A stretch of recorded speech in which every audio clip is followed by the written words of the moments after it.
কান্দি থকা দুচকুৱে কেতিয়াও মিছাকৈ নকয়। চকুৰ পানী তেতিয়াহে ওলায় যেতিয়া কোনো আপোন মানুহ আঁতৰি যায়। সেইজনক কেতিয়াও মিছা নকবা যিজনে চকু বন্ধ কৰি তোমাক বিশ্বাস কৰে। কাইলৈ কি কৰিম ভাবিবলৈ বাদ দিয়া। আজি বৰ্তমান সময়ত কি কৰি আছা তাক ভালকৈ কৰা। কাইলৈ কি কৰিবা উত্তৰ নিজেই ওলাব। তেতিয়া বহুত কষ্ট পোৱা যায় যেতিয়া আপোন মানুহজনেও অচিনাকিৰ দৰে আচৰণ কৰিবলৈ ধৰে।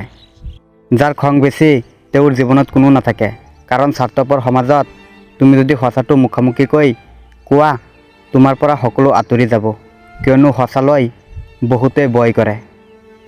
টেনচন আৰু মানসিক চাপত সেইসকলেই থাকে যিয়ে নিজতকৈ আনৰ কথা বেছি ভাবে।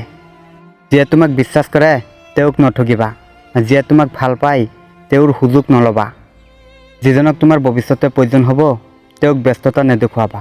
যিজনে তোমাৰ ওচৰত ভৰসা কৰে তেওঁক বিপদৰ সময়ত এৰি নিদিবা।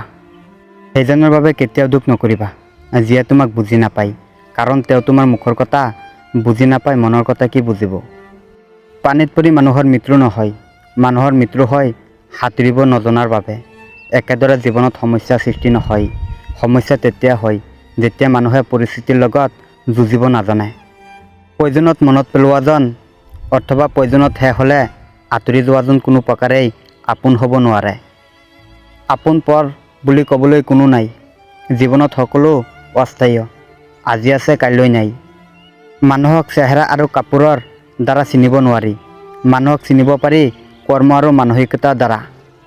ডিগ্ৰীৰ পৰিচয় পোৱা যায় কাগজত, শিক্ষাৰ পৰিচয় পোৱা যায় ব্যৱহাৰত।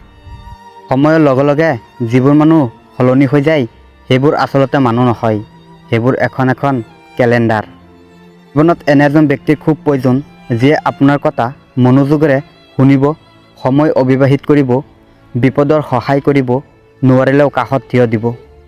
এজন সম্পৰ্ক থাকিলেই আপোন নহয়, বিপদে আপদে কাষত থকাজনহে প্ৰকৃত আপোন।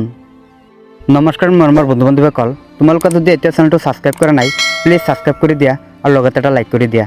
জয় আই অসম।